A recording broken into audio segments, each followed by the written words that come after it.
स्वागत है दोस्तों इस नए वीडियो में। इस वीडियो में आज मैं चर्चा करूंगा एक डिफरेंट टॉपिक जो आजकल ट्रेंडिंग बना हुआ है उसके बारे में, यानी द कश्मीर फाइल्स मूवी के बारे में। यह मूवी विवेक अग्निहोत्री ने बनाई है, जिसमें अनुपम खेर, पुनीत इस्सर, मिथुन चक्रवर्ती और पल्लवी जोशी और मृणाल कुलकर्णी जैसे कलाकारों ने काम किया है। यह मूवी हमें 1990 के कश्मीर के पंडितों के ऊपर हुए नरसंहार की स्थिति बताता है और कैसे वो पलायन किए उसके बारे में बताते हैं। और आपने सही सुना, मैंने नरसंहार ही कहा, क्योंकि 1990 से लेके आज तक कश्मीर पंडितों के नरसंहार को पलायन बताया गया है। तो यह मूवी उसी के इर्द गिर्द घूमती है और बहुत ही सही तरीके से प्रामाणिक रूप से फैक्ट्स को प्रस्तुत करती है। कुछ लोग कहते हैं कि आधे फैक्ट्स प्रस्तुत किए गए, कुछ लोग कहते हैं तोड़ मरोड़ कर पेश किए गए। खैर, ये हमेशा से ऐसा ही दिखाया गया है, लेकिन किसी ने तो प्रयास किया है ईमानदारी से कश्मीर के पंडितों की स्थिति दिखाने की, जो उनके साथ उस समय घटित हुआ था। चलिए थोड़ा सा इसके कैरेक्टर्स के बारे में बात करते हैं। जहां अनुपम खेर ने पुष्कर नाथ का रोल किया, जो एक पीड़ित कश्मीरी पंडित के परिवार के मुखिया के रूप में, और वो किस तरीके से परिस्थिति झेलते हैं अपने बेटे की मृत्यु के रूप में या अपने बहू के साथ हुई अन्याय के रूप में, और किस तरीके से रिफ्यूजी के रूप में अपने ही देश और अपने ही राज्य में घूमते रहते हैं और अत्याचार सहते रहते हैं, यह दर्शाया गया। वहीं पुनीत इस्सर एक प्रशासन के रूप में दिखाए गए हैं। ब्रह्मदत्त के रूप में काम करते हुए मिथुन चक्रवर्ती ने बेहतरीन अभिनय करते हुए एक मजबूर आईएएस का रूप दिखाया गया है। वहीं पर अगर आप देखना चाहेंगे तो आता है नाम पल्लवी जोशी का, जो कि प्रोफेसर राधिका मेनन का रोल किया, कि किस तरीके से हमारे विश्वविद्यालय किस तरीके से सही स्थिति को प्रस्तुत ना करते हुए कैसे विद्यार्थी को बरगलाते हैं अपने एजेंडे को पूरा करने के लिए। उसे अपने बात या विचार रखने नहीं देते हैं, बल्कि उसे अपने एजेंडे को पूरा करने के लिए आगे लाते हैं।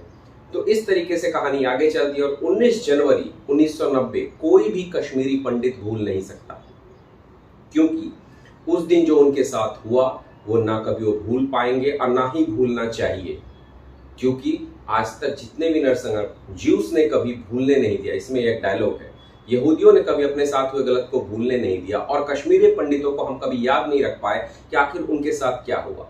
इसमें एक कैरेक्टर है फारूक जहां डार, असली नाम तो यही है, लेकिन वो फेमस हुआ बिट्टा कराटे के नाम से, इनफेमस हुआ यानी कुख्यात हुआ।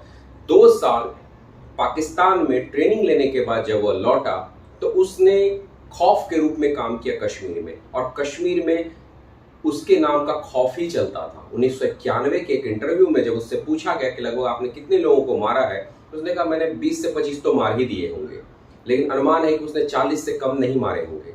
और जब उससे पूछा गया कि जब उसने पहले किसी को मारा था, वो था सतीश टिक्कू, यानी वो उसका 15 साल पुराना मित्र था। इस तरीके से वो कह रहा था कैजुअली, जैसे कि अगर उसके भाई को कहा जाए तो मार देगा, माँ को कहा जाए मारने के लिए मार देगा। यहाँ ब्रेन वॉश्ड सब यूज करने से ज्यादा मुझे लगता है डम्ब और मंद किस्म के थे ये लोग, कि अगर आपको कोई कुछ भी समझाएगा और समझ लेंगे तो खैर कोई कहने की बात ही नहीं है। तो खैर हम बात करते हैं 1990 के कश्मीरी पंडित के ऊपर हुए अत्याचार के बारे में। तो 1990 19 जनवरी की सुबह मस्जिदों से घोषणाएं होने लगी कि कश्मीर में अगर रहना है तो अल्लाह अकबर कहना है, और हमें अगर तुम्हें कश्मीर में रहना है तो या तो मुस्लिम बन जाओ या भाग जाओ या मर जाओ। और औरतों के लिए तो यहां तक कहा गया था कि हमें कश्मीरी पंडित औरतें चाहिए या हिंदू औरतें चाहिए उनके मर्दों के बिना। ऐसे कई नारे जो मानवता को दरकिनार करते हुए हीनता की ग्रंथि से ग्रस्त, या ये शब्द भी मेरे शायद छोटे लग रहे हैं, होने शुरू हो गया। और उनके बाद शुरू हुआ उनका अत्याचार। हर एक के गेट पे चिट्ठियां आ जाती थी, आज तुम्हारी बारी है, और उन्हें मार दिया जाता था। कहीं की चिट्ठियां नहीं आती थी।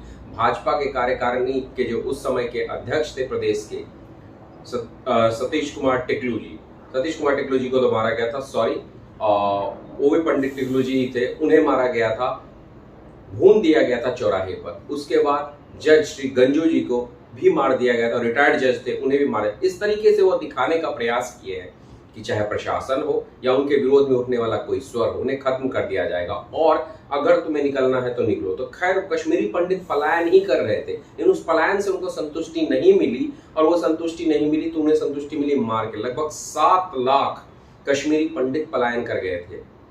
बहुत बड़ी बात होती है, आंकड़े नहीं दिखाए जाते, ऑफिशियल आंकड़े कभी नहीं दिखाए जाते। और हाँ, गिरजा टिक्कू का तो नाम कभी नहीं आया, जिसका उसके ही दोस्त ने गैंगरेप करवाने में साथ दिया था और गैंगरेप करके आरे वाले मशीन से जिंदा काट दिया गया था। आप सोच भी नहीं सकते, किसी को जिंदा काट दिया जाना और किसी का गैंगरेप करके जिंदा काट दिया जाना बहुत बड़ी बात है। कितनी निशंसता होगी, कितनी निर्ममता होगी, आप सोच भी नहीं सकते उम्मीद करने की बात। तो खैर विवेक अग्निहोत्री ने इन्हीं चीजों को प्रस्तुत करते हुए एक मूवी बनाई है। और अगर ये मूवी बनाई है तो आखिर इतना हल्ला क्यों? अगर किसी दूसरी चीज पर मूवी बन सकती है तो इस पे भी बनी है और इसे सामान्य रूप में देखा जा सकता है कि हाँ, जिन्होंने नहीं जाना है 1990 के दशक में ऐसी घटनाएं हुई। और अगर आपको विश्वास नहीं हो तो कभी कोई कश्मीरी पंडित मिले तो उनसे बैठ के पूछिए। कहते हैं घायल की गति घायल जाने, जो कोई घायल होए। वो उनके साथ बीता था, वही बता सकते। आपके तर्क, हमारे तर्क उनको संतुष्ट नहीं कर सकते। अपना घर छोड़ के भागना पड़ा और पूरे देश में रिफ्यूजी के जैसे रह रहे हैं, तो खैर कहने की कोई बात नहीं।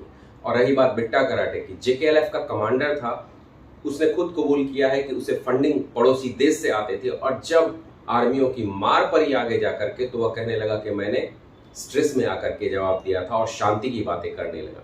कई सरकारें उनके साथ हाथ मिला करके काम कर रही थी, लेकिन खैर अभी वह जेल में है और जेल से भी कहीं ना कहीं पता नहीं क्या कर रहा होगा। लेकिन जहां जिनके साथ अच्छा होना चाहिए था वो अच्छा तो नहीं हुआ, लेकिन जिनके साथ अच्छा नहीं होना चाहिए, जिन्हें सजा दी जानी चाहिए थी, वो आज भी बहुत लोग खुलेआम घूर रहे हैं। लेकिन हमें क्या करना है?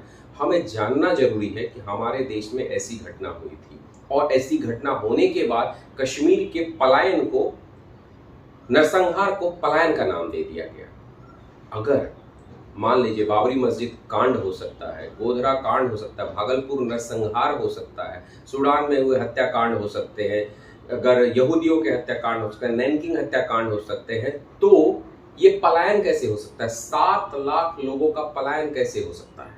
क्यों हुआ होगा पलायन? पलायन होने के लिए वो मजबूर क्यों हुए? जिनके जमाए हुए करोड़ों की संपत्ति थी, सब कुछ जमे हुए थे, बेहतर तरीके से रह रहे थे, वो आखिर पलायन कैसे कर जाते हैं? कोई तो वजह रही होगी। रातों रात तो कोई ऐसे अपना घर नहीं छोड़ देता, सब कुछ छोड़ के चला तो नहीं जाता। इतनी आसान बात नहीं होती है। जितने भी फैक्ट्स के साथ इस मूवी को प्रस्तुत किया गया है, ईमानदारी से हमें देखने की जरूरत है और देख के समझने की जरूरत है कि ये बॉलीवुड का तबका कभी इस तरीके के साहस के साथ मूवी नहीं ला सकता।